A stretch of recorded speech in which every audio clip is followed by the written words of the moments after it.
Think what we could do if we had proper free trade deals.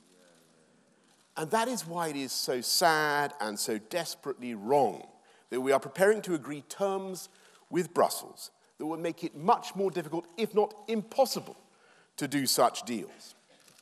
And that's why it was such a mistake of us to, or is such a mistake of us, to leave on the Chequers terms, locked in the tractor beam of Brussels.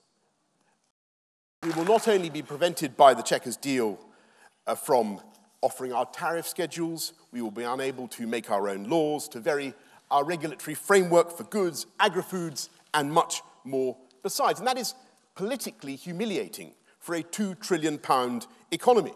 And it occurs to me that the authors of Chequers risk prosecution under the 14th century statute of Prime Minister, which says that no foreign court or government shall have jurisdiction in this country.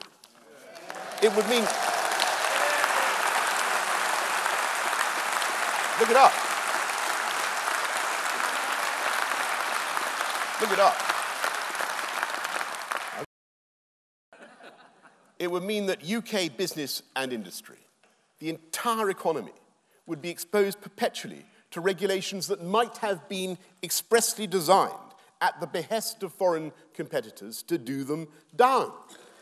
It would mean that whatever the EU came up with in future, banning the sale of eggs by the dozen, banning diabetics from driving, banning vaping, whatever, and all those have been at least considered by Brussels in the last few years. All this nonsense we would have to implement with no ability to change or resist. That is not pragmatic. That is not a compromise. It is dangerous and unstable, politically and economically. My fellow Conservatives, this is not democracy. That is not what we voted for.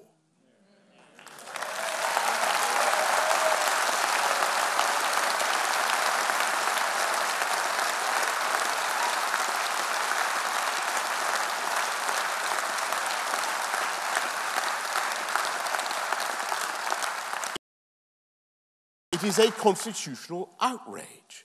It's not taking back control, it's forfeiting control. And by the way, they know it in Brussels. Don't be fooled by the suggestion that the EU will ultimately reject these proposals. Because what they want above all is to demonstrate to any other country that might dream of following suit that you cannot leave the EU without suffering adverse political and economic consequences. And what the Chequers proposals show is that the United Kingdom, for all its power and might and network of influences around the world, for all its venerable parliamentary history, was unable ultimately to take back control.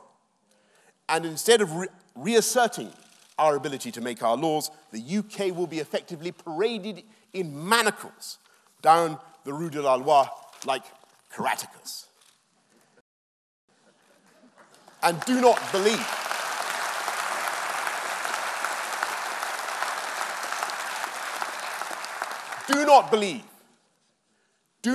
that we can somehow get it wrong now, bodge it now, and fix it later. Get out properly in a year or two. That is a total fantasy. That is a total fantasy.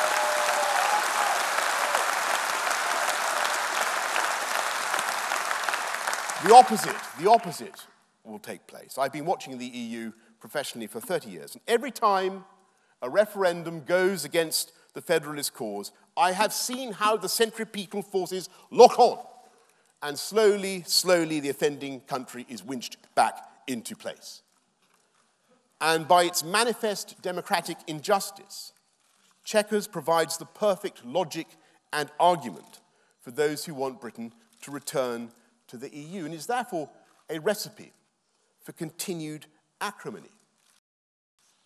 If Chequers is agreed, I'm afraid it will only embolden those who are now calling for a second referendum. And these are the same people, incidentally, who explicitly, some of them distinguished former prime ministers and so on, who explicitly, I remember it, you all remember it, explicitly told the electorate in 2016 that if they voted Leave, there was no going back. Remember that? No second chances. That was it.